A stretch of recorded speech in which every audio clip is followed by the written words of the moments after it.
O legado de Amália. Outra vez esta velha. Eu disse-lhes para não deixarem esta velha entrar aqui. Estás a empestar este lugar tão elegante. Essa foi a recepção que a minha nora me deu no meio do movimentado salão de festas do luxuoso restaurante que o meu filho administra. Apontou-me diretamente à cara, gritando com desprezo perante o olhar atônito do importante cliente VIP que me acompanhava. Ela pensou que, com o seu dispendioso vestido de seda e o seu título de chefe, tinha o direito de pisotear a minha dignidade. Regozijava-se, acreditando que eu me iria embora envergonhada, como uma mendiga. Mas enganou-se redondamente. Se ela queria brincar aos chefes, eu iria mostrar-lhe quem tinha realmente o poder de decidir sobre a vida e a morte. O meu nome é Amália. Se recuássemos apenas 10 minutos, naquele momento tudo estaria ainda cheio de esperança. Era um meio-dia radiante em Lisboa. Tinha escolhido o meu vestido verde musgo mais elegante. Alisei cada prega do tecido e respirei fundo para recuperar a compostura de uma mulher que lutara no mundo dos negócios durante 40 anos. A meu lado estava o vereador Ribeiro, um cliente muito importante que procurava o lugar perfeito para celebrar o casamento da sua filha mimada. E eu sabia que o restaurante O Legado era exatamente o que ele precisava.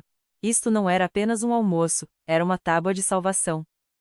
Os rendimentos do restaurante de toda a minha vida estavam a cair a pique sob a administração do meu filho e da minha nora. Eu precisava deste contrato para endireitar as coisas. Sorri, apresentando com orgulho entre, Senhor Ribeiro. No Legado não vendemos apenas comida, vendemos a alma da cozinha tradicional portuguesa. Um funcionário abriu a pesada porta de carvalho. Uma rajada de ar frio do ar-condicionado bateu-me na cara, trazendo consigo um forte cheiro a perfume que ofuscava o aroma do cozido à portuguesa que se preparava na cozinha.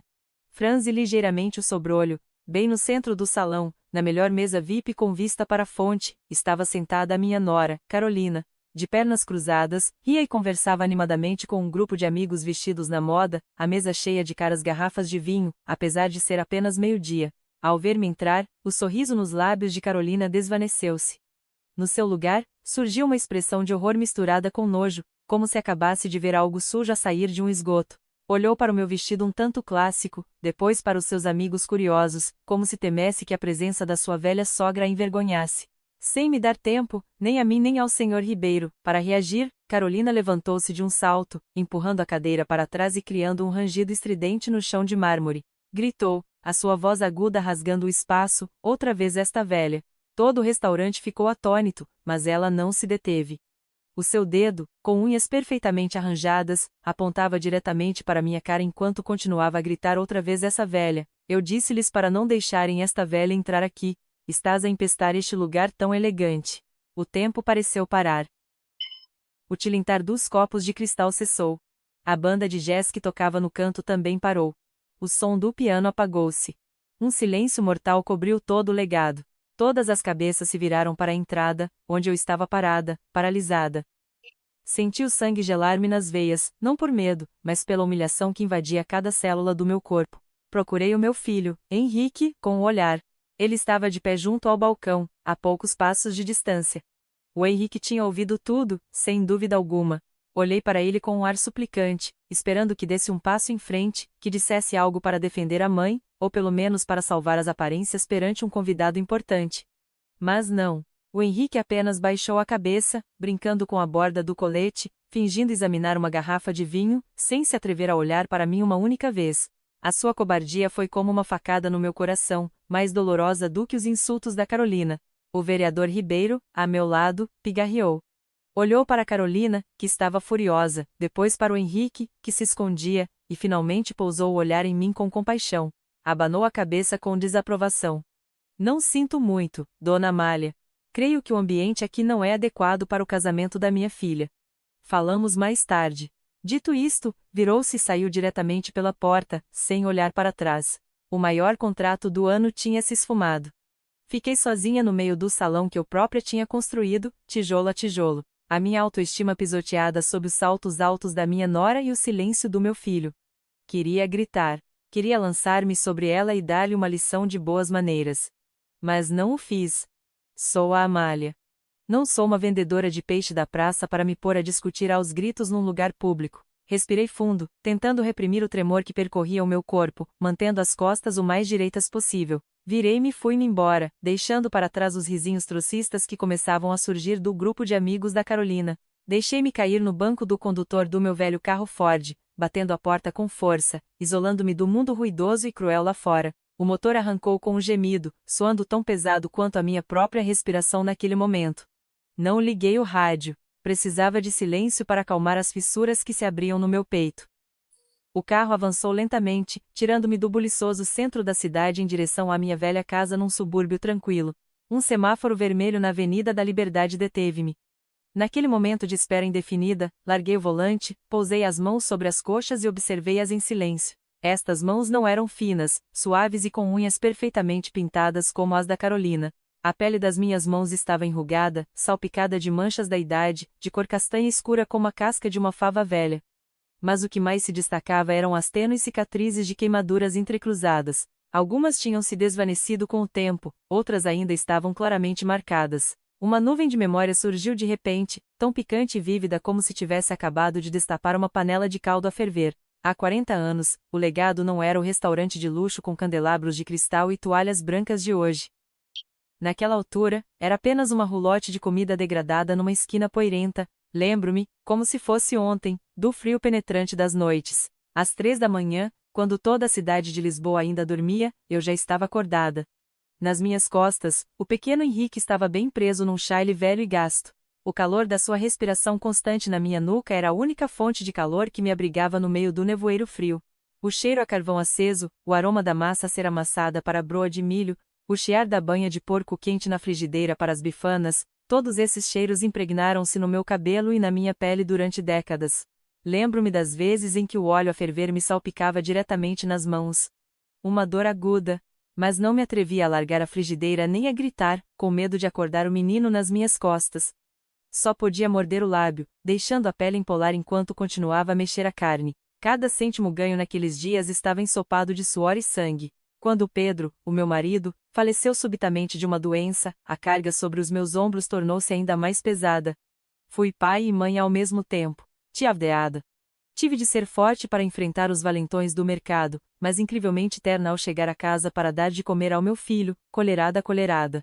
Construí este império a partir do nada, com a única esperança de que o Henrique tivesse um futuro brilhante, sem ter de sofrer a fuligem e o fumo como a mãe. O carro virou para o familiar caminho de gravilha que levava à minha casa. A casa estava inquietantemente silenciosa desde que o Henrique se casou. Entreguei-lhe a gestão do restaurante como presente de casamento e para que aprendesse a ser o patrão. Mas conservei a propriedade nos papéis, uma pequena precaução de uma mulher que já viu demasiado na vida. Naquele momento, não imaginava que essa precaução seria a minha única tábua de salvação hoje. Pensei que ele herdaria este legado com gratidão e apreço. Mas enganei-me. Apareceu a Carolina, trazendo consigo a superficialidade e o materialismo. Ela não via o legado como fruto do esforço familiar, mas como uma mina de ouro inesgotável para explorar. Criticava o meu tempero como antiquado e os funcionários mais velhos como lentos. O mais doloroso não era a insolência da minha nora, mas a mudança no meu filho. Os sussurros noturnos da Carolina tinham transformado o Henrique, o menino obediente que outrora carreguei nas costas, num homem fraco e desconhecido. Lembro-me como se fosse ontem do dia em que o Henrique se parou à minha frente, com um olhar esquivo, balbuciando que se mudaria. Mãe, acho que devíamos mudar-nos para um apartamento no Chiado. A Carolina, ela precisa do seu próprio espaço e não suporta a tua amargura. Entrei cambaleando na escura sala de estar, sem me dar ao trabalho de acender a luz. A palavra amargura ainda ecoava na minha cabeça. Fui rigorosa com o pessoal porque queria que a comida fosse perfeita. Lembrei a Carolina para gastar com moderação porque o dinheiro não era fácil de ganhar. Isso era amargura? Ou a minha excessiva indulgência tinha feito com que o meu filho já não conseguisse distinguir entre um conselho e uma crítica? Caminhei as apalpadelas na escuridão até ao pequeno altar no canto da divisão. A tênue luz de um candeeiro de rua que se infiltrava pela janela iluminava a foto a preto e branco do Pedro. Na foto, ele sorria, um sorriso amável e cheio de confiança. A seu lado estava eu, 30 anos mais nova, cheia de vida, com as minhas mãos firmemente entrelaçadas nas dele. Levantei a minha mão velha e calosa e acariciei a tremer o rosto do meu marido através do vidro frio. Pedro, sussurrei, com a voz afogada na garganta. Estás a ver? O nosso legado. O meu sangue e as minhas lágrimas. Eles estão a destruir. Ló, respirei fundo, limpando uma lágrima que ameaçava cair. Olhei diretamente nos olhos do Pedro na foto, como que à procura da sua aprovação. A fraqueza e a nostalgia deram lugar a uma determinação férrea que começava a ressurgir, tão quente como as brasas no forno de outrora. Pedro, lamento ter deixado que as coisas chegassem tão longe, disse com uma voz baixa, mas firme, ecoando na divisão vazia. Mas prometo-te não deixarei que ninguém destrua o que construímos, nem mesmo o nosso próprio filho. Vou recuperar tudo. As lágrimas de humilhação tinham secado, dando lugar a uma emoção diferente, muito mais fria e afiada à suspeita. Fui diretamente ao escritório. A divisão cheirava a madeira de cedro e a papel velho. O lugar que tinha sido meu santuário durante os anos em que geri o negócio. Aproximei-me do cofre embutido na parede. Girei a combinação. Clique! O som seco do trinco ao abrir ecoou. Lá dentro, havia uma pilha de envelopes de cor amarelo escuro, ordenados, mas cobertos por uma fina camada de pó que denunciava a minha própria negligência. Eram os relatórios financeiros mensais que a Cândida, a minha veterana e leal contabilista, me tinha andado a enviar em segredo. A Cândida tinha me insinuado várias vezes Dona Amália, devia rever os livros, há números que falam por si. Mas o que tinha eu feito? Tinha-me rido. Tinha-os descartado e metido no cofre. Confiava cegamente no Henrique. Pensei que o meu filho precisava de espaço para crescer e que a minha intervenção só o faria sentir-se controlado. Uma confiança estupidamente cega. Levei a pesada pilha de documentos para a secretária. Acendi o candeeiro de luz amarela. Pus os meus óculos de leitura. Tirei uma caneta vermelha. Neste momento, já não era uma mãe ferida, era a Dona Amália, a mulher que tinha lutado no mundo dos negócios durante 40 anos. Comecei a folhear cada relatório. A primeira coisa que vi foi a lista de dívidas. Faltou-me a respiração. O restaurante. O legado, famoso pela sua impecável reputação de pagar a horas, devia aos fornecedores de alimentos há 3 meses. 3 meses. O senhor Fernandes, a Dona Maria dos Legumes, até a charcutaria do Pedro. Os meus dedos trêmulos deslizaram sobre os nomes familiares. Eram parceiros que tinham trabalhado comigo desde que empurravam uma roulotte pela rua. Davam-me crédito pela reputação que eu tinha construído com a minha honra. E agora, o meu filho estava a pisotear essa confiança. Por que as dívidas? Onde estavam os rendimentos? Passei rapidamente para a secção de despesas. A rubrica Representação, Marketing saltou-me à vista como uma mancha de tinta, uma curva ascendente, vertical, vermelha e absurda. A despesa nesta rubrica, no mês passado, ascendia a 6 dígitos. Cerrei os dentes. Tirei o maço de faturas anexas para as examinar. Aí estava a crua verdade, naqueles frágeis pedaços de papel. Fatura de 12 de maio, 20 garrafas de vinho francês de primeira qualidade, uma colheita vintage caríssima, que os clientes do legado raramente pediam. Fatura de 18 de maio, um banquete especial de marisco, 10 quilos de lavagante azul, caviar importado. Fatura de 25 de maio, contratação de uma orquestra de câmara e decoração com flores frescas importadas para uma festa de degustação interna. Interna? Olhei para o canto inferior direito de cada fatura.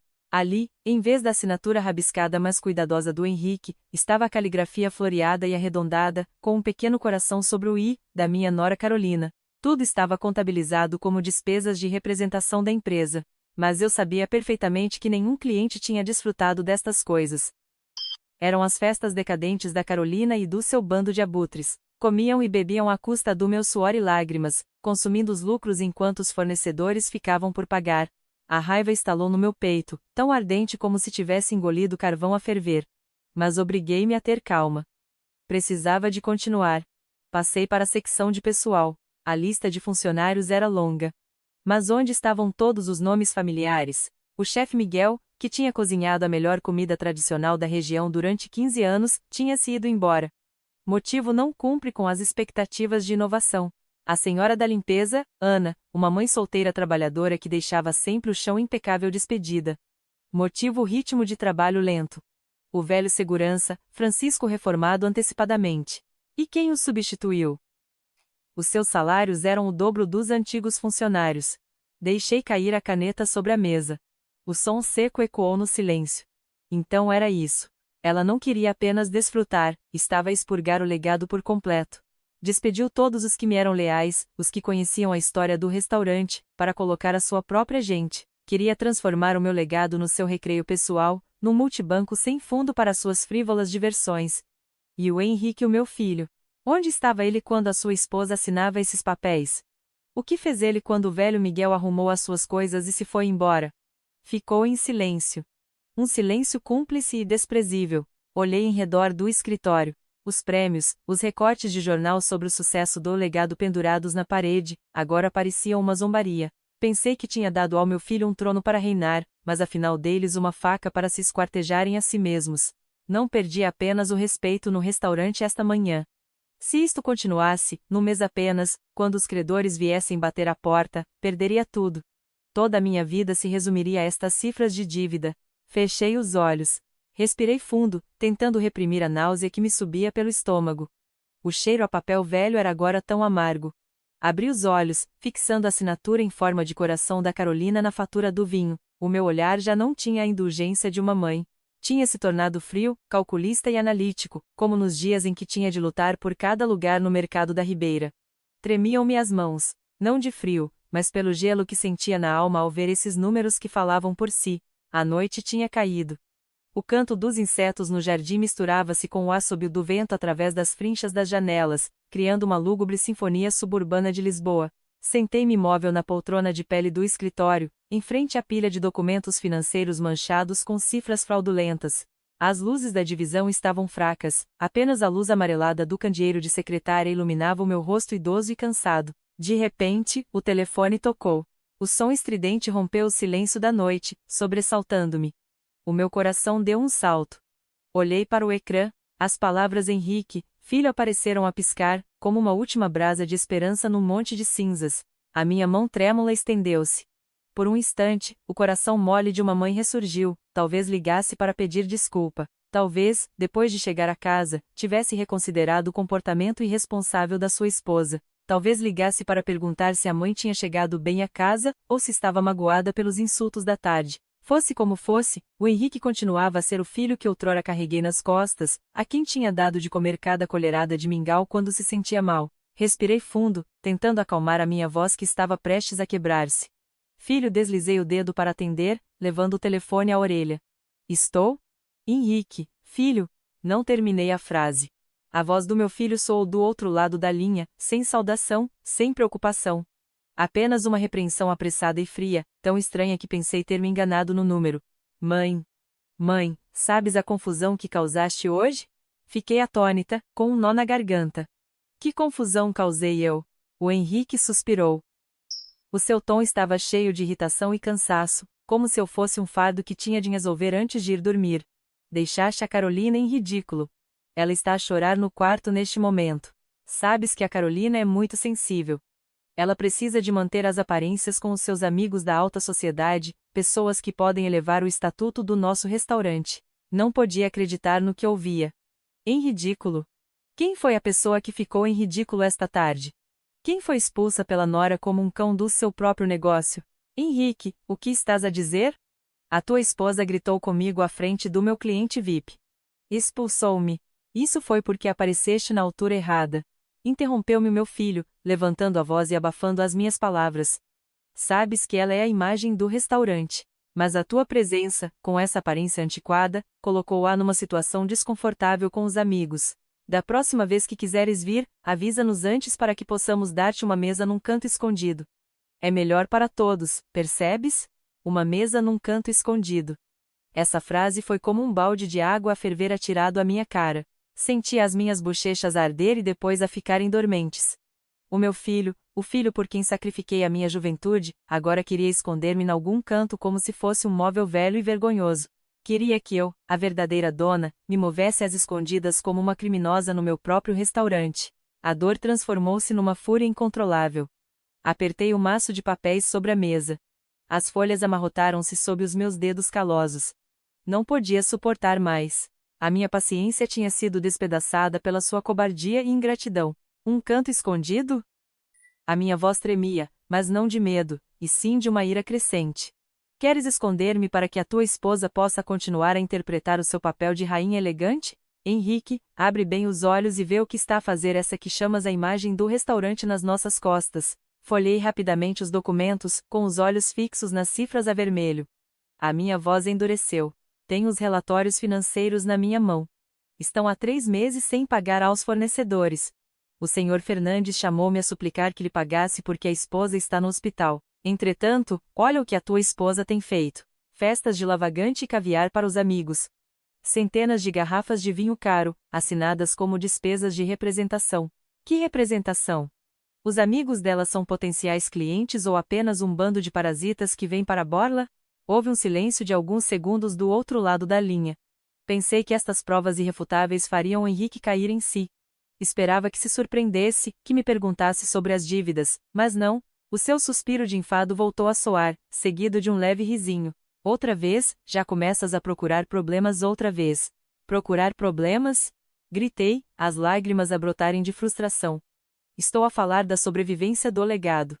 Ela não está a agir como a imagem do restaurante. Está a sabotar deliberadamente o negócio. Despediu todos os antigos funcionários, até o chefe Miguel e a senhora Ana, para o substituir pela sua quadrilha de inúteis. Sabes que estamos à beira da falência? Já chega, mãe! Gritou Henrique, com a voz cheia da mesma amargura que a Carolina costumava usar. Não dês mais desculpas. Eu sei perfeitamente qual é a tua verdadeira razão. Detive-me. Que razão? Estás com ciúmes da Carolina. Fiquei muda. O telefone quase me caiu da mão. O quê? Sussurrei. O quê? Estás com ciúmes porque ela é jovem e bonita. Porque desfruta daquilo que tu não tiveste na tua juventude. Não suportas que eu a ame e a mime. Por isso pões-te a vasculhar os livros, inventando dívidas para causar problemas, para nos separar. És muito egoísta, sabias? O mundo à minha volta desmoronou-se por completo. Recostei-me na cadeira, sentindo como se me tivessem esvaziado o peito. Já não havia dor. Apenas um vazio assustador. Aquela acusação não era apenas ignorância. Era a prova de que a alma do meu filho tinha sido completamente manipulada. Perante a crua verdade dos números, ele escolheu vendar os olhos e tapar os ouvidos, usando a lógica retorcida de um cobarde para me atacar.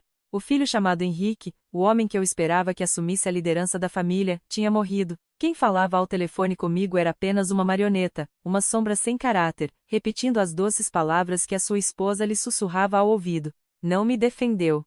Não acreditou em mim. E pior ainda, considerou meu amor e a minha preocupação como ciúmes mesquinhos de uma mulher. Mãe, desiludes-me mesmo, acrescentou Henrique, uma última frase com um tom condescendente. Olhei para a escuridão no canto da divisão, onde a foto do meu marido sorria. Lembrei-me da promessa que lhe fizera naquela tarde: não deixarei que ninguém destrua o que construímos, nem mesmo o nosso próprio filho. Não disse mais nenhuma palavra. Qualquer explicação neste momento seria inútil com alguém que escolheu ser cego. O sagrado vínculo de mãe e filho, essa corda a qual me tinha agarrado até sangrar, acabava de ser cortada pelas próprias palavras do meu filho, de forma limpa e cruel. Lentamente, levantei a mão. O meu polegar pressionou com força o botão vermelho do ecrã. A chamada terminou. Após a chamada, a grande casa mergulhou num silêncio aterrador. Um silêncio que não trazia paz, mas que pesava como uma mortalha sobre a minha alma. Já não conseguia ficar quieta entre as quatro paredes asfixiantes do escritório. Precisava de ar. Pus um chile à pressa e saí para o jardim das traseiras, com passos pesados. A noite em Lisboa ia alta. O orvalho caía gelado, enregelando até aos ossos. O murmúrio da água da fonte no meio do jardim soava constante, como um sussurro de espíritos antigos. Parei em frente à velha e grande árvore onde tinha colocado um pequeno altar ao ar livre para o Pedro. A pálida luz da lua refletia-se na sua foto, fazendo com que o rosto do meu marido parecesse, ao mesmo tempo, próximo e distante. Fiquei ali, a olhar profundamente para os olhos do homem que tinha partilhado comigo todos os sabores amargos da vida. Pedro, sussurrei com voz rouca, eu errei, não foi? Fiz essa pergunta a mim mesma não sei quantas vezes naquela noite.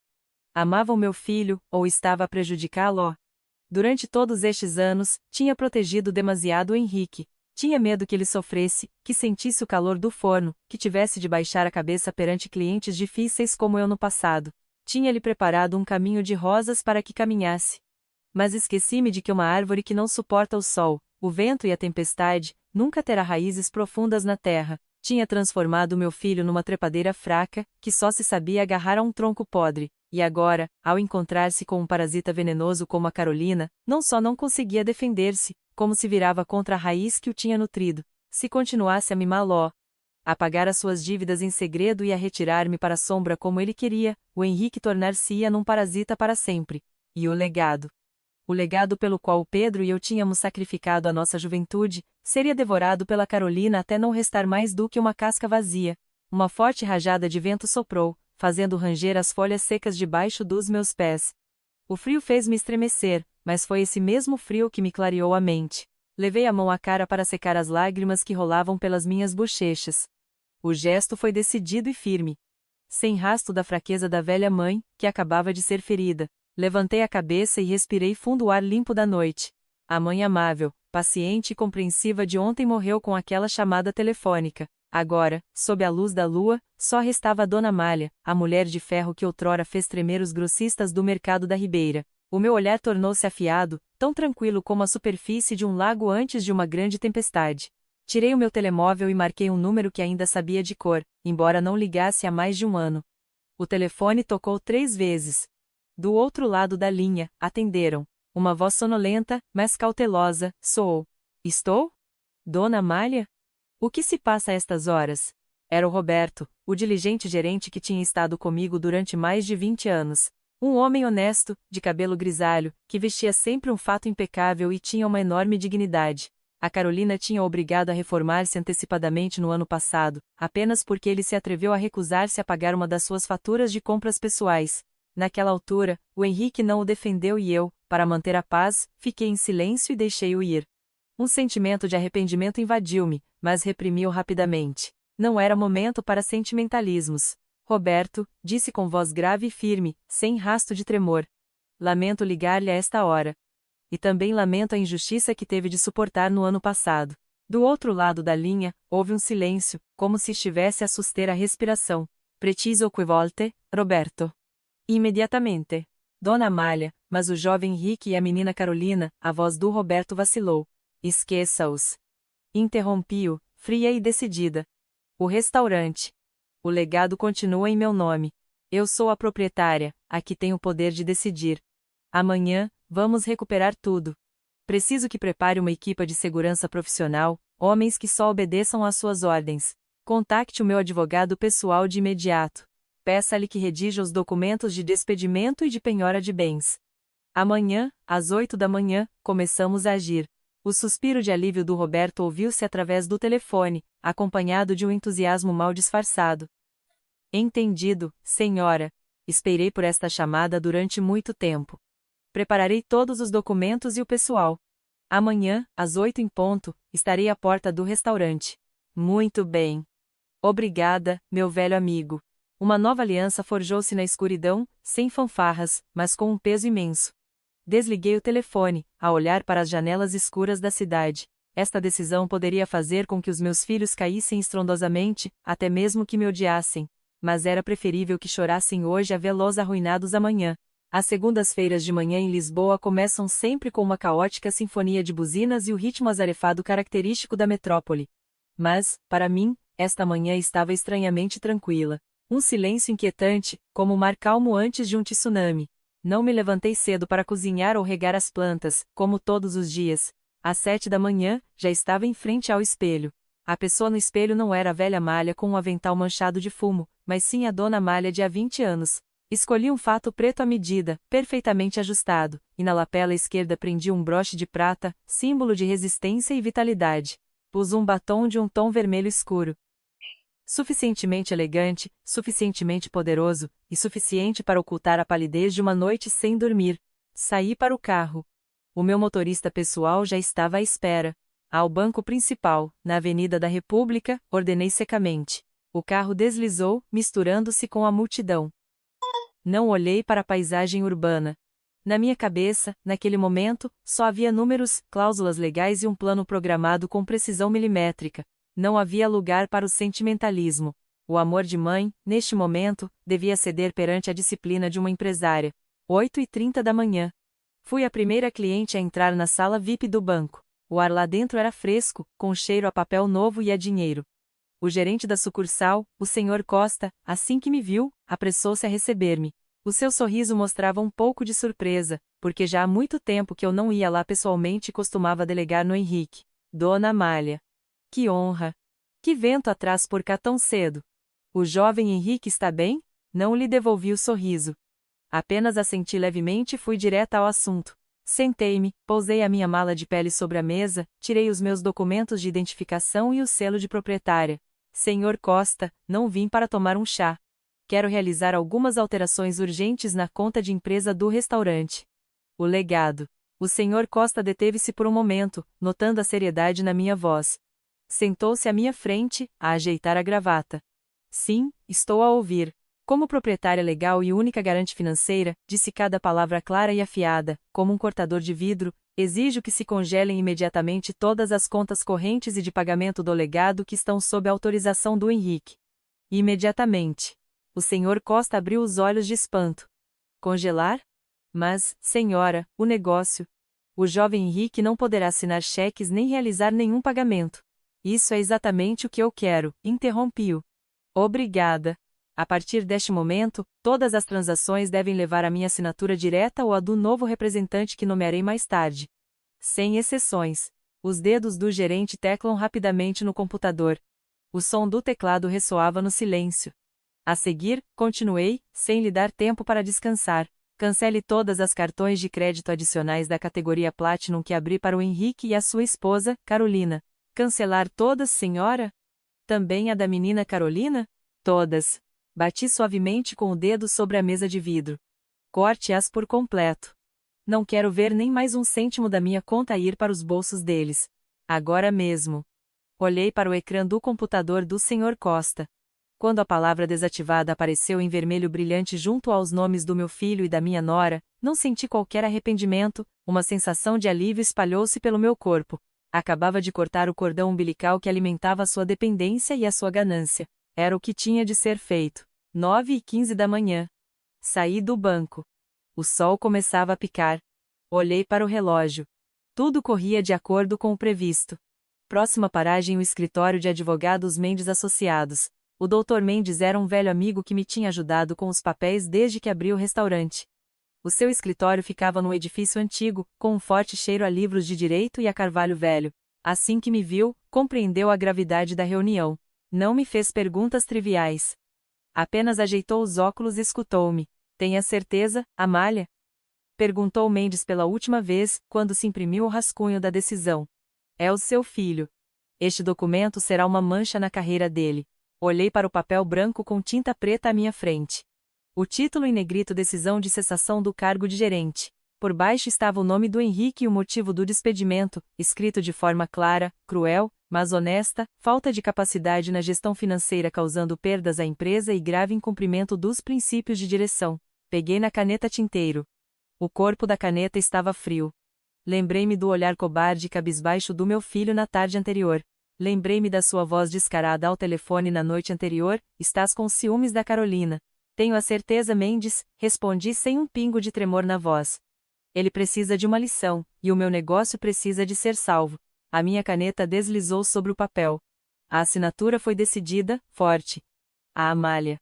Esta assinatura que outrora usei para pedir empréstimos, para assinar contratos de compra de sacos de farinha, agora usava-a para despojar do poder ilusório que por erro tinha entregado ao meu filho. E isto, passei-lhe outro papel, é a decisão de nomear o Sr. Roberto como gerente-geral interino. O Sr. Roberto terá plenos poderes para me representar nos assuntos do restaurante a partir das 10 da manhã. O Mendes selou ambos os documentos a vermelho. O som firme do selo ressoou como o martelo de um juiz a ditar a sentença. Já estava feito. Legalmente, o Henrique era agora um estranho no legado, sem poder para assinar, sem poder para dar ordens e, o mais importante, sem dinheiro.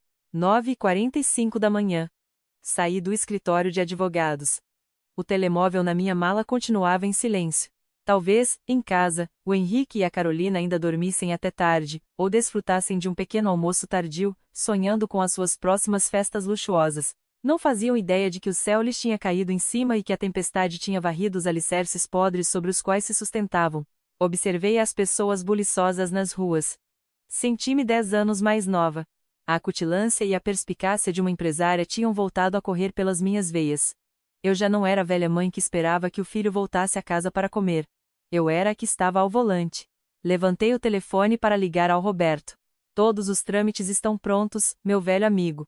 Enviei-lhe uma cópia digitalizada da decisão por correio eletrônico. É hora de vir a público. Mostre-lhes o que é uma verdadeira gestão. Do outro lado da linha, a voz do Roberto soou cheia de energia. Entendido, Dona Amália. A equipa de segurança está pronta. Estamos a entrar no legado. Guardei o telemóvel, levantei a cabeça e caminhei para o carro. O jogo tinha acabado de começar.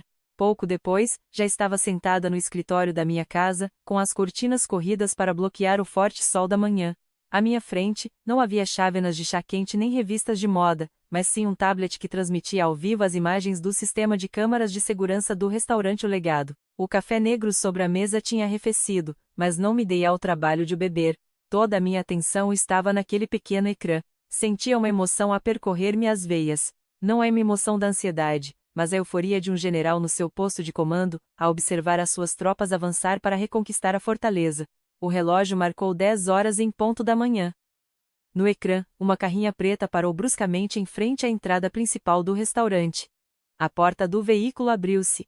O Roberto saiu. Vestia um fato cinzento impecável, o cabelo penteado para trás, e levava uma grossa pasta de documentos debaixo do braço. Atrás dele, 4 homens corpulentos com uniformes de segurança profissionais de cor preta, com rádios na cintura. Não eram capangas, eram a encarnação da ordem e da disciplina. Vi o Roberto fazer um sinal. Um serralheiro que os acompanhava aproximou-se imediatamente da porta principal. O som de um berbequim zumbiu e, embora não o conseguisse ouvir claramente através da câmara, podia imaginar quão doce soava. A fechadura velha, da qual o Henrique tinha a chave, foi desmontada e caiu ao chão com um tilintar. No seu lugar, instalou-se uma nova fechadura, mais moderna e segura. Em menos de 15 minutos, o controlo físico do legado tinha voltado para as minhas mãos. A porta abriu-se. O Roberto guiou o grupo para dentro. Através da câmara da cozinha, vi que o ambiente se tinha tornado tenso. Os ajudantes de cozinha preparavam os ingredientes com desgana, os seus rostos marcados pelo cansaço e pela ansiedade. Estavam há dias sem receber e, pior ainda, estavam a perder a fé neste lugar. Quando viram o Roberto entrar com a equipa de segurança, a sua primeira reação foi de medo. Pensaram que eram os cobradores que vinham para penhorar. Mas então, o Roberto levantou a mão para os acalmar. Abriu a pasta. Tirou a decisão com a minha assinatura e o meu selo vermelho. Leu algo em voz alta. Não consegui ouvir as palavras, mas vi a transformação milagrosa nos rostos daqueles funcionários. A subchefe de cozinha, Maria, deixou cair a cebola que tinha na mão, tapou a boca com ambas as mãos e os seus ombros começaram a tremer. O jovem lavador de pratos saltou de alegria, agitando os braços no ar. Rodearam o Roberto. Os sorrisos tinham voltado aos seus rostos sofridos. Era o sorriso da libertação. Sabiam que a dona Amália tinha voltado e que se faria justiça. Imediatamente, dispersaram-se, seguindo as instruções do Roberto à letra. Um correu a fazer o inventário do armazém. Outro ajudou o técnico a mudar as palavras-passe do sistema de ponto de venda. Tudo aconteceu rapidamente, com a precisão de uma maquinaria recém-lubrificada. 11 da manhã. O chamativo carro desportivo vermelho do Henrique deu uma volta elegante e travou a fundo em frente ao restaurante. O meu filho saiu do carro com um ar despreocupado, ainda com os seus caros óculos de sol e um café na mão. Chegava para trabalhar a esta hora, quando a cozinha já devia estar em pleno funcionamento há muito tempo. Sustive a respiração e observei. O Henrique assobiou, a aproximar-se da porta de vidro. Meteu a mão no bolso, tirou o seu porta-chaves e tentou abrir. Girou. Não conseguiu. Franziu o sobrolho. Tirou a chave, soprou-lhe e voltou a metê-la. Girou com mais força. Continuava encravada. A irritação começou a desenhar-se no seu rosto. Bateu na porta de vidro. Depois, tirou o cartão de funcionário da carteira e passou-o com força pelo leitor da parede para abrir a porta automaticamente. O leitor mostrou uma luz vermelha. Passou-o pela segunda vez. Continuava vermelho. A perplexidade começou a substituir a sua arrogância inicial. Bateu na porta de vidro com os punhos, gritando algo. Nesse momento, a porta abriu-se por dentro. Mas quem abriu não foi um empregado de mesa, a inclinar-se para o saudar como todos os dias. Era o chefe da equipa de segurança, alto e imponente como uma torre, bloqueando a passagem. O Henrique tentou esgueirar-se, mas o segurança deteve-o com um braço firme. Pelos seus gestos, pude ler o diálogo. O meu filho estava a gritar: afasta-te. Eu sou o chefe aqui. Quem são vocês? O segurança permaneceu imóvel como uma estátua, com o rosto impassível, e apontou para a rua. O Roberto saiu do vestíbulo, cruzou os braços e olhou para o Henrique através do vidro com uma expressão tranquila, sem emoção, como se olhasse para um estranho que se tinha enganado no lugar. Não abriu a porta nem saiu para falar. Apenas levantou uma placa que dizia: reservamo-nos o direito de admissão. O Henrique ficou atônito. Recuou uns passos, quase tropeçando nos degraus. A sua cara ficou vermelha, em parte pelo sol, em parte pela ira e pela vergonha ao ver que alguns transeuntes começavam a apontar para ele. Incapaz, tirou o telemóvel e marcou meu número. Sobre a minha mesa, o telefone começou a vibrar violentamente. O ecrã iluminou-se com o nome Filho Querido. Olhei para ele. O toque ressoava na divisão silenciosa, soando estridente e patético. No ecrã do tablet, vi o Henrique com o telefone na orelha, a caminhar de um lado para o outro em frente ao restaurante, com uma expressão de súplica e pânico. Estendi a mão. Mas não para atender. Pressionei o botão de desligar na lateral do telefone. O ecrã do telefone apagou-se. A divisão voltou a um silêncio absoluto. No ecrã da câmara, o Henrique deixou cair o braço, a olhar para o seu telefone inútil com uma expressão de total perplexidade. Ele percebeu que o guarda-chuva que o protegia tinha se fechado.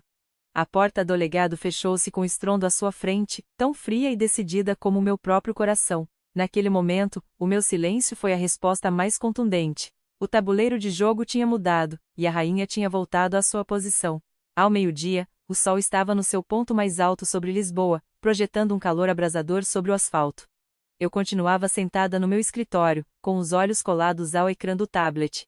O meu velho coração batia com força, uma mistura de expectativa e antecipação pelo grande ato que estava prestes a começar. Tal como eu previra, o Mercedes da família, o carro que eu tinha comprado com os lucros da venda de comida durante 3 anos, parou em frente ao legado. A porta abriu-se de rompante. A Carolina saiu. Ri-me. Uma risada amarga, misturada com desprezo. Ela ainda não sabia de nada. Parece que a cobardia do Henrique tinha alcançado um novo nível. O meu fraco filho, depois de ser bloqueado e de lhe cortarem os fundos, não se tinha atrevido a dar a má notícia à esposa. Temeu a ira da Carolina, temeu as suas repreensões. Por isso, escolheu esconder-se e deixar que a sua esposa entrasse arrogantemente na armadilha que lhe tinham preparado. Que homem tão patético! A Carolina hoje usava um vestido de seda vermelho brilhante com uma racha alta na perna, uma ostentação de riqueza vulgar. Acompanhavam-na outras 3 mulheres, também muito maquilhadas, a rir à gargalhada, como se o restaurante fosse o quintal da sua casa. Entraram no vestíbulo com o queixo erguido, o som dos seus saltos agulha a ressoar no chão de mármore com uma arrogância estridente. O pessoal recém-treinado pelo Roberto fez uma reverência correta, mas os seus olhos já não mostravam o medo de antes. Guiaram o grupo da Carolina para a mesa VIP mais grande e redonda junto à fonte. O mesmo lugar de onde ela me tinha expulso no dia anterior. Através da câmara com áudio, escutei claramente a voz aguda da minha nora: hoje pago eu. Peçam o que quiserem, meninas. É o restaurante da minha família, podem comer e beber o que vos apetecer. Empregado, traz a ementa. E rápido! Estalou os dedos, ordenando ao pessoal como se chamasse um cão. A festa começou. Serviram-se os pratos mais caros, lavagante gratinado, naco na pedra, e, claro, não podiam faltar as caras garrafas de vinho francês. As 4 mulheres comeram com avidez, a rir e a brincar, lançando olhares condescendentes à sua volta. De vez em quando, via Carolina levantar o seu copo de vinho, o líquido vermelho a brilhar no cristal, e dizer em voz alta à velha decrépita de ontem: expulsei-a a pontapé. Agora este legado está nas minhas mãos. Aqui, eu sou a rainha. Apertei os braços da cadeira. Mas já não sentia ira. Só sentia pena. Desfruta, filha. Esse é o último copo de vinho que beberás aqui. Passaram-se 2 horas. A mesa era um desastre de cascas de marisco e copos vazios. A Carolina fez um gesto para pedir a conta. Tirou da sua mala de marca o poderoso cartão de crédito preto. O cartão adicional com o qual eu tinha pago todos os seus vícios e caprichos durante tanto tempo. Atirou o cartão para o pratinho da conta com ar de superioridade, sem sequer olhar para o total. O empregado pegou no cartão e passou no terminal. Acendeu-se uma luz vermelha de erro. O empregado, seguindo o guião que o Roberto lhe tinha indicado, disse cortesmente: desculpe, menina, a máquina diz que há um erro com o cartão. A Carolina franziu o sobrolho, estalando a língua com enfado. Que erro nem que nada. A sua máquina é uma porcaria. Passe-o outra vez. O meu cartão não tem limite. O empregado tentou de novo. O mesmo apito irritante e a mesma luz vermelha e implacável. O ambiente à volta da mesa silenciou-se de repente. As 3 amigas da Carolina começaram a olhar umas para as outras e surgiram os sussurros. A cara da Carolina ficou vermelha como um tomate e bateu na mesa. Que tipo de serviço é este? Chamem o gerente agora mesmo. Exatamente nesse momento, o Roberto saiu do escritório, ajeitou a gravata e caminhou com passos firmes e dignos. Levava na mão uma conta longuíssima. Dirigiu-se diretamente à mesa da Carolina, olhando-a nos olhos com firmeza. Aqui estou. A Carolina olhou para ele com os olhos muito abertos. E quem é você? Onde está o Henrique? Por que é que não vejo meu marido? O Roberto não respondeu à sua pergunta. Deixou a conta sobre a mesa e disse em voz alta, a sua voz ressoando no salão silencioso: menina, o cartão foi bloqueado a pedido do titular da conta. O total do seu almoço é de 400 euros. Por favor, pague em dinheiro. A Carolina levantou-se de um salto. A cadeira caiu estrondosamente atrás dela. Gritou, a sua voz quebrada pela ira e pelo pânico: quem é o senhor? Onde está o meu marido? Eu sou a dona deste lugar. Atreve-se a cobrar a dona? Despeço-o agora mesmo. O Roberto não se comoveu. Manteve-se erguido, alto e firme como uma montanha perante a furiosa tempestade daquela mulher arrogante. Levantou a voz, cada palavra a cair como um martelo, para que todos os clientes e o pessoal do restaurante pudessem ouvir: menina, aqui só há uma dona, e é a dona Amália. A senhora não consta na folha de pagamentos nem é acionista.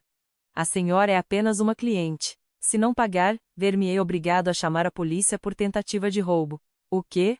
A Carolina ficou boquiaberta, o seu rosto pálido como um fantasma. Essa velha atreveu-se? Os murmúrios espalharam-se por toda a parte. Os olhares de desprezo e troça das outras mesas cravaram-se nela como milhares de agulhas. As suas 3 amigas levantaram-se rapidamente, pegaram nas suas malas e afastaram-se, como se temessem ser contagiadas por uma praga, deixando a Carolina sozinha no meio da mesa caótica. Eu não trago dinheiro vivo, balbuciou a Carolina, a sua arrogância feita em pedaços, deixando apenas uma humilhação nua. Procurou freneticamente na mala, mas só encontrou umas moedas soltas e um batom meio usado. O Roberto fez um sinal com a cabeça. 2 corpulentos seguranças aproximaram-se imediatamente. Não foram bruscos, mas sim suficientemente firmes para segurarem por ambos os lados. Por favor, retire-se. Enviaremos a fatura para a casa dos seus pais. Larguem-me. O que estão a fazer? Henrique, onde estás?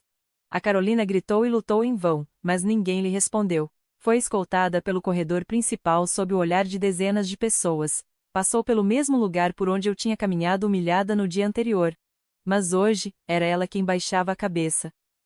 O seu cabelo penteado elaboradamente estava agora despenteado. O seu rosto perfeitamente maquilhado estava agora manchado de lágrimas e medo. A porta do restaurante abriu-se e fechou-se com um estrondo atrás dela.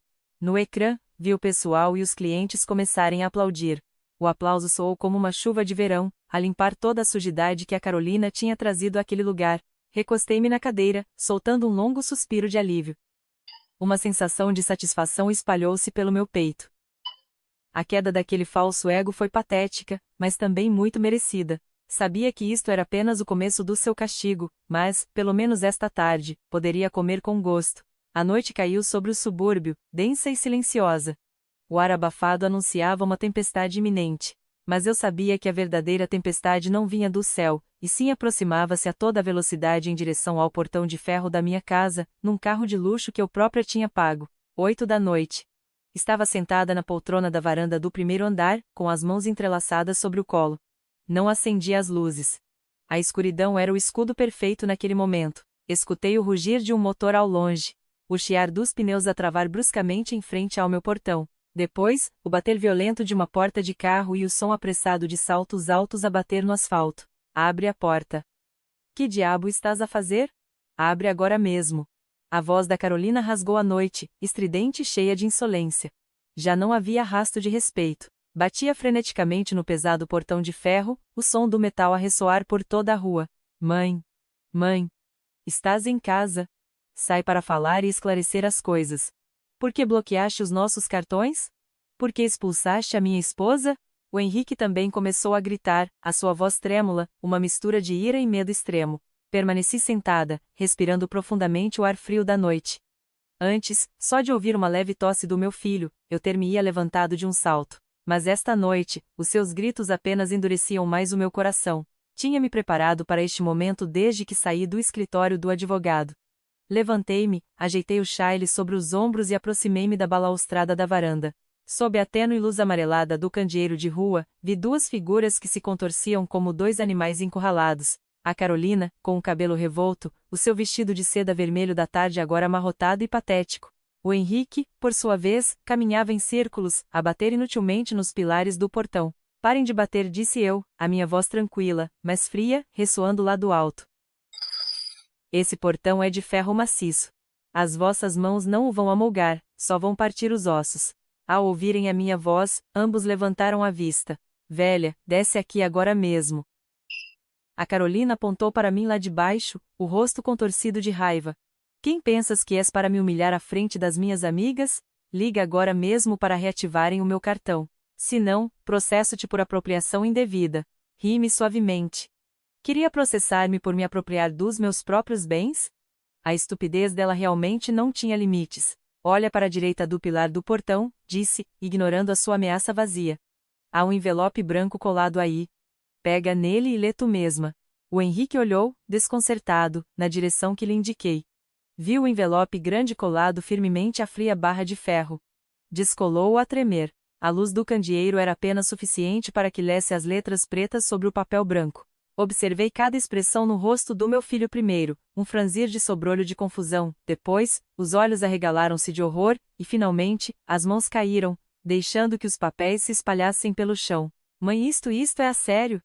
O Henrique olhou para mim, a sua voz quebrada a soar como um soluço abafado.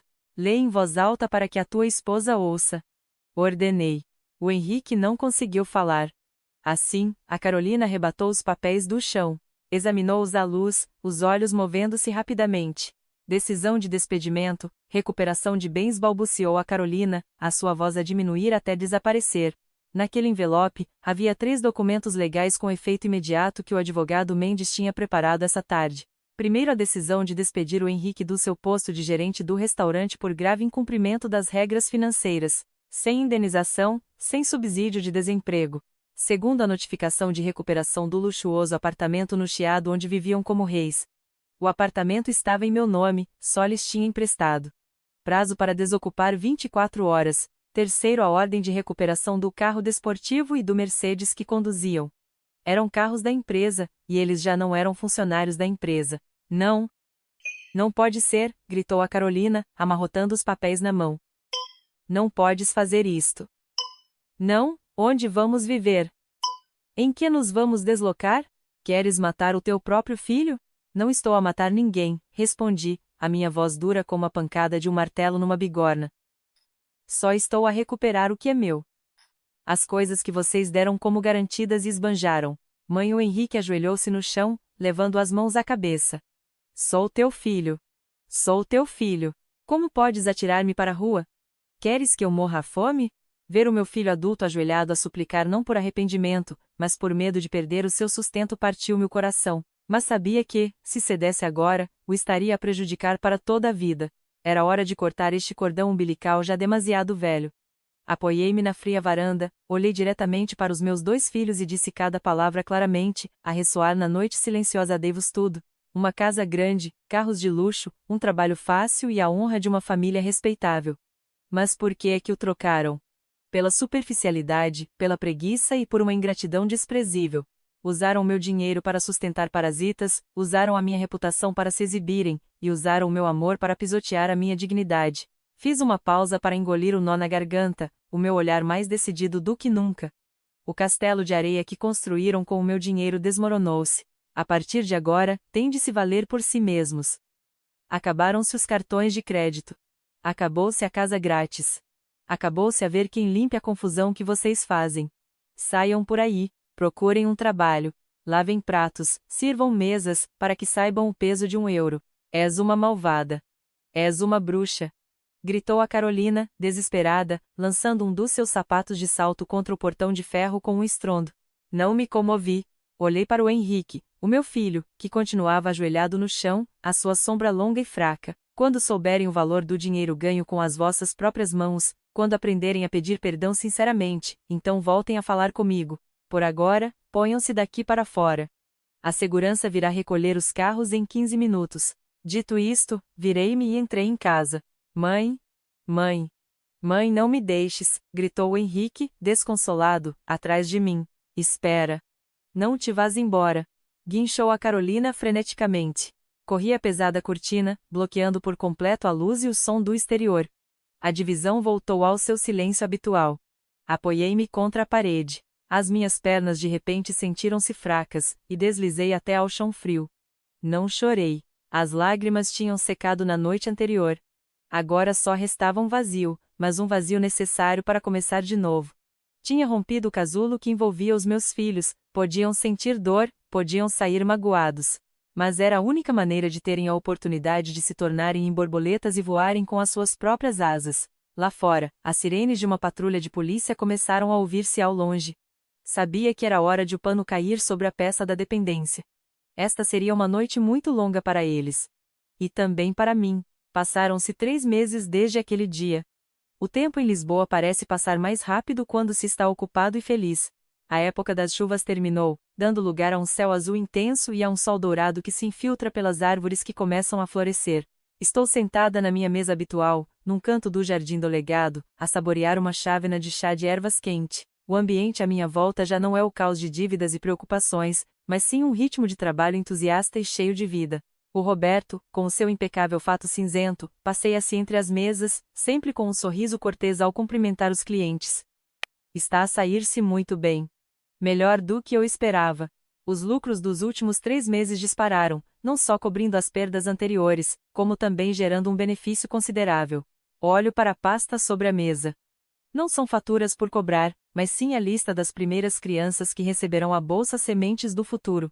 Utilizei parte dos meus lucros para criar esta fundação que ajuda com as propinas dos filhos dos funcionários do restaurante. Ao ver o olhar radiante da subchefe de cozinha, a Maria, ao receber a carta de bolsa para a filha, apercebi-me de que a felicidade na velhice não consiste em quanto dinheiro tens, mas em quantos sorrisos pode gerar esse dinheiro. Encontrei a paz. Às tardes, em vez de me fechar num quarto a rever livros de contabilidade, participo num grupo de voluntariado com as minhas amigas. Cozinhamos sopa para o sem-abrigo e tricotamos camisolas para as crianças. O meu coração sente-se leve, como se me tivesse tirado um peso de cima. Mas, no fundo do coração de uma mãe, há sempre um cantinho que se preocupa e que olha em direção ao empobrecido subúrbio da cidade. Não contactei ativamente o Henrique e a Carolina. Cumpri a minha promessa. Mas os ouvidos e olhos de quem viveu toda a vida nesta cidade mantiveram-me informada. As vendedoras do mercado sussurram-me que, depois de lhes cortar toda a ajuda e de lhes tirar os bens, passaram por momentos terríveis. Discutiram, choraram, e até a Carolina voltou para a casa da mãe. Mas foi rejeitada, porque a sua família também não queria acolher uma filha habituada à boa vida, sem dinheiro. E finalmente, sem outra opção, tiveram de alugar um apartamento miserável, tão pequeno como uma caixa de fósforos, num ruidoso bairro de trabalhadores. Para sobreviver, o Henrique teve de arranjar um emprego como ajudante de cozinha num modesto restaurante chamado A Esperança. A Carolina, depois de vender todas as suas malas de marca para seguirem em frente, também se viu obrigada a trabalhar como empregada de mesa no mesmo lugar que o marido. Hoje, esta tarde, decidi quebrar a minha regra e visitar esse bairro. Não usei o meu carro de luxo habitual, apanhei um táxi velho para não dar nas vistas. O táxi parou do outro lado da rua, em frente na Esperança. Era um pequeno restaurante cheio de fumo e ruidoso, muito longe do esplendor do legado. Baixei a aba do chapéu, observando em silêncio através da janela suja de gordura. Na zona da cozinha aberta, vi o Henrique. O meu filho já não usava fatos caros nem o cabelo engomado. Vestia uma t-shirt desbotada, um avental atado à cintura e o suor escorria-lhe pela testa. Estava de pé em frente a um enorme lava-loiças, a esfregar com rapidez um prato sujo atrás do outro. A dada altura, vi-o parar, secar o suor e curvar-se pelo cansaço. Mas o estranho foi que, nos seus olhos, já não havia aquela apatia, cobardia ou evasão de antes. O seu olhar estava concentrado e brilhava com uma determinação que eu não via desde que ele era criança. Estava a trabalhar com o seu próprio esforço. Depois, olhei para um canto do restaurante. A Carolina estava a descansar depois da hora de ponta do almoço. A minha nora, antes tão altiva, agora usava uns velhos tênis de tecido. Estava agachada, a massajar os pés inchados de estar de pé a servir mesas durante 6 horas. As suas unhas, antes perfeitamente pintadas, estavam agora curtas, e as suas mãos começavam a parecer ásperas. O Henrique acabou de lavar a louça, secou as mãos no avental e aproximou-se da esposa. Serviu-lhe um copo de água fresca. Sustive a respiração, temendo que voltassem a discutir, que a Carolina lhe atirasse o copo e lhe gritasse. Mas não. A Carolina pegou no copo e bebeu de um trago. Olhou para o marido com um olhar cansado, mas sem rancor. Vi os seus lábios moverem-se. Embora estivesse longe, adivinhei o que ela dizia. O que jantamos esta noite, querido? Apetece-me uma bela bifana. O Henrique sorriu. Um sorriso amável e genuíno, exatamente como o do pai. Sentou-se a seu lado, massageou-lhe suavemente os ombros e disse claro, eu preparo-as. Olha, enviaste uma mensagem à mãe hoje? O meu coração deu um salto. As lágrimas quentes brotaram e rolaram pelas minhas bochechas enrugadas. A Carolina abanou a cabeça, a sua voz soava triste, não me atrevo. Tenho medo que ainda esteja zangada. Quando pouparmos dinheiro suficiente para lhe comprar um presente, escrevo-lhe. Virei-me, sem me atrever a olhar mais. Tinha medo de não me conseguir conter e de correr para os abraçar. Mas sabia que ainda não era o momento. Estavam a aprender a lição mais importante das suas vidas, e eu não devia interromper esse processo. Todo o crescimento exige dor e tempo. Tirei da minha mala um pequeno envelope vermelho. Lá dentro não havia muito dinheiro, apenas o suficiente para comprar uma boa refeição ou um par de sapatos novos e mais confortáveis. Isto não era caridade, era um estímulo silencioso. Entrei no restaurante quando o Henrique e a Carolina já tinham ido para o armazém das traseiras. Deixei o envelope no balcão da caixa e sussurrei ao dono que estava ali: senhor, por favor, entregue isto ao casal de funcionários novos. Diga que é um presente de um antigo cliente pelo bom serviço. Depois, virei-me e saí rapidamente do restaurante, misturando-me com a multidão do entardecer. O sol da tarde projetava a minha longa sombra sobre o passeio, mas os meus passos nunca se tinham sentido tão leves. Sabia que os meus filhos, esses tenros rebentos, finalmente tinham começado a deitar raízes na terra e a crescer em direção ao sol. A caminhar pela rua arborizada em direção à praça de táxis, refleti sobre a tempestuosa viagem que acabara de passar. A história da minha família, do legado, é talvez a história de muitas outras famílias. Nós, as mães, frequentemente temos o hábito de sacrificar tudo pelos nossos filhos. Pensamos que o amor é dar sem condições, protegê-los de todas as tempestades. Mas o verdadeiro amor, por vezes, exige a crueldade da razão. Proteger-nos e manter os nossos limites pessoais não é egoísmo, é a única maneira de ganharmos o respeito dos nossos filhos. Se continuarmos a ser um multibanco sem emoções, uma serva incansável, os nossos filhos vão dar isso por garantido como nossa responsabilidade. Lembrem-se, apenas uma mãe feliz e autônoma pode criar filhos felizes e autônomos. Não deixem que a vossa bondade se converta no veneno que aniquila a capacidade de sobrevivência dos vossos filhos. E para os filhos, aqueles que se encontram entre duas frentes, a família de origem e a nova família, espero que entendam que o equilíbrio é a chave da felicidade. O vosso cônjuge é a pessoa que vos acompanhará até ao fim dos vossos dias, mas os vossos pais são as vossas raízes, o lugar onde começaram. Nunca, em nome do amor romântico, pisoteiem o sacrifício daqueles que vos deram a vida. Um parceiro que vos ama realmente respeitará as pessoas que vos trouxeram ao mundo. Não tentará isolar-vos ou explorar-vos. Se a balança se inclinar, os alicerces da vossa própria pequena família também irão vacilar. A lição mais cara e dolorosa que a minha família teve de pagar foi sobre a ganância. A ganância e o egoísmo são o ácido que corrói as relações mais sagradas. Quando o dinheiro se torna o objetivo final, as pessoas estão dispostas a pôr máscaras, a chamar-se família enquanto escondem uma faca nas costas. O dinheiro pode ser recuperado, um restaurante pode ser reconstruído.